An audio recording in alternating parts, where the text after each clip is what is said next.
एक साथ इस बजट की मुख्य बातें जानें।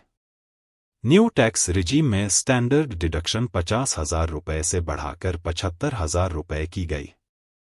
पेंशनर्स के लिए फैमिली पेंशन पर कटौती 15,000 रुपये से बढ़ाकर 25,000 रुपये की गई। वित्त मंत्री ने इक्विटी के फ्यूचर एंड ऑप्शन में सिक्योरिटी ट्रांजैक्शन टैक्स (STT) को बढ़ा दिया। इस ऐलान के बाद शेयर बाजारों में गिरावट आई। न्यू टैक्स रिजीम के तहत कर स्लैब में बदलाव किए। 3 से 7 लाख रुपए के बीच आय पर 5%, 7 से 10 लाख रुपए के लिए 10%, 10 से 12 लाख रुपए के लिए 15%। न्यू टैक्स रिजीम में सैलरीड कर्मचारी इनकम टैक्स असेसमेंट में 17,500 रुपए तक की बचत कर पाएंगे। कैंसर की 3 दवाओं ट्रेस्टुजुमैब डेरक्सटेकन, ओसिमर्टिनिब और डुरवालुमाब को कस्टम ड्यूटी से पूरी तरह छूट दी गई। Mobile phone, mobile circuit board assembly और मोबाइल चार्जर पर कस्टम ड्यूटी घटाकर 15% किया गया।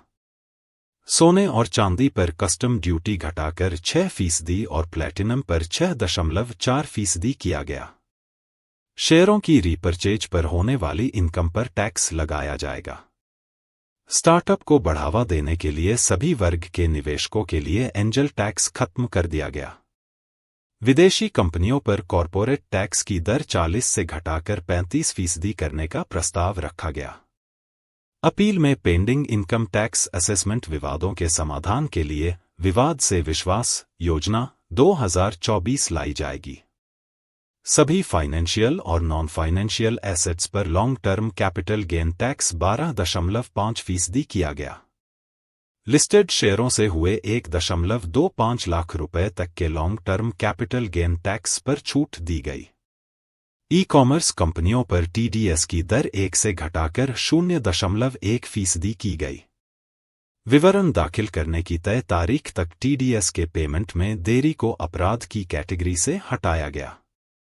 इनकम टैक्स असेसमेंट आकलन को 3 साल से 5 साल तक दोबारा खोला जा सकता है। हालांकि यह उसी समय होगा जब बची हुई आय 50 लाख रुपए या उससे ज्यादा हो। सरकार इनकम टैक्स असेसमेंट एक्ट 1961 की व्यापक समीक्षा 6 महीने में पूरी करेगी। GST को आसान और रैशनलाइज बनाया जाएगा ताकि बाकी क्षेत्रों तक इसका विस्तार किया जा सके। वित्त वर्ष 2024 से 25 में फिस्कल डेफिसिट GDP का 4.9% रहने का अनुमान है, जो अगले साल 4.5% से कम रहने का अनुमान है। बजट में मैन्युफैक्चरिंग और सर्विसेज सहित 9 प्रायोरिटी वाले सेक्टर्स और विकसित भारत के लक्ष्य को हासिल करने के लिए नेक्स्ट जनरेशन के रिफॉर्म का रोड मैप रखा गया। कृषि और इससे जुड़े सेक्टर्स के लिए 1.52 लाख करोड़ रुपए आवंटित किए गए। वित्त वर्ष 2024 से 25 का कैपिटल एक्सपेंडिचर 11.11 लाख करोड़ रुपए तय किया गया। बिहार में कुछ सिंचाई और बाढ़ रोकथाम परियोजनाओं के लिए 11,500 करोड़ रुपए की वित्तीय सहायता का बजट एलोकेशन किया गया।